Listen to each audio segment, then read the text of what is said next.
দেখবেন এবারে ম্যাক্সিমাম মহিলা টাকা পায়নি।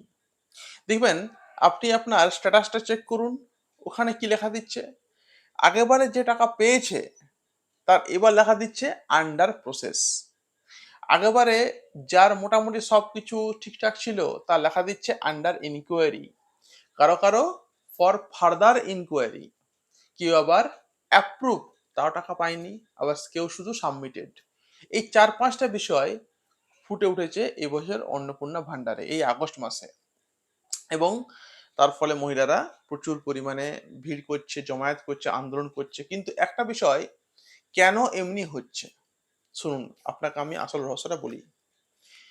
দেখবেন, আচ্ছা তার আগে বলে রাখি, শুভেন্দুবাবু যেটা কি বলছেন, শুভেন্দুবাবু বলছেন যে ক্লেম করবেন না।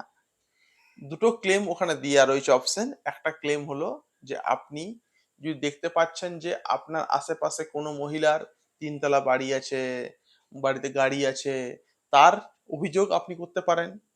এবং আপনি আপনার নিজের অভিযোগটাও করতে পারেন যে আমি কেন পেলাম না। কিন্তু শুভেন্দুবাবু বলছেন যে ৩০ তারিখ পর্যন্ত কেউ ক্লেম করবেন না। ৩০ আগস্ট পর্যন্ত কেউ ক্লেম করবেন না। তারপর আপনি ক্লেম করবেন। ৩০ তারিখ পর্যন্ত তিনি সময় চেয়েছেন, কারণ আমরা দেখতে পাচ্ছি কাল পর্যন্ত ছিল এইগুলো under inquiry, under process, under এই সব কিছু। আজকে দেখছি পাল্টে গেছে। আপনি আপনার স্ট্যাটাসটা ট্র্যাক করুন, দেখবেন লেখা রয়েছে স্ট্যাটাস ট্র্যাক আর ক্লেম। তো এই ট্র্যাকটা আপনি ক্লিক করুন, দেখবেন আপনার লেখাটা পাল্টে যাচ্ছে। অনেকের আগে যারা ছিল আন্ডার প্রসেস সেগুলো এখন সাবমিট হয়ে গেছে।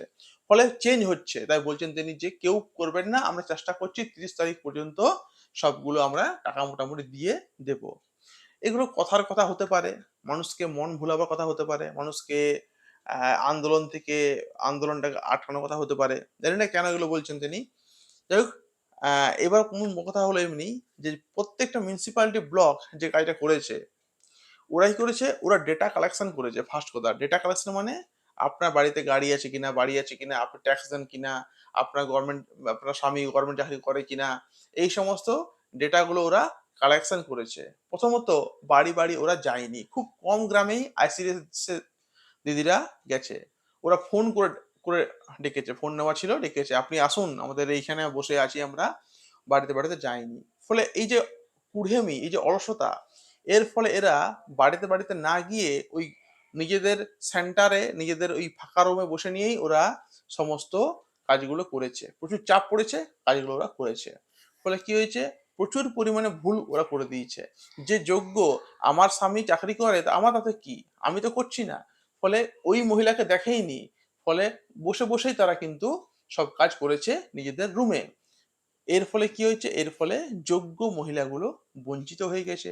যে যোগ্য টাকা পাওয়ার, যারা আগের বছর পেত অন্নপূর্ণা ভান্ডার, তারাও কিন্তু এবছর পায়নি। যারা অ্যাপ্রুভ হয়েছিল, যারা টাকা পেয়েছিল আগের মাসে, তারা কেন পেলো না, এই নিয়ে কারো কোনো উত্তর নেই। শুধুমাত্র আন্ডার ইনকোয়ারি লিখে ছেড়ে দিয়েছে। একটা বাজে একটা পরিস্থিতি হয়েছে আমাদের রাজ্যে। দেখা যাক কি হয় এবারে। তো ওরা কি করেছে, ডেটা কালেকশন করেছে। ডেটা কালেকশন করার পর ওরা কিন্তু ওগুলোকে সাবমিট করতে হয় যে এর আমি তথ্য নিলাম, এটাকে আমি সাবমিট করছি যে হ্যাঁ এইটা মানুষটা যোগ্য, এ অযোগ্য, এই যোগ্য। ফলে দেখা গেল যেহেতু করতেই পারেনি, তা সবাই অযোগ্য হয়ে গেছে, সবাই টাকা কেউ পাচ্ছে না। এই কাজটা করেছে আমাদের পুরুলিয়া জেলাতেও করেছে, অন্যান্য জেলাতেও কিন্তু করেছে। তারপর দেখা যাক কি খবর আনা হয়। যা পাবো অবশ্যই জানাবো। ঠিক আছে, রাখলাম।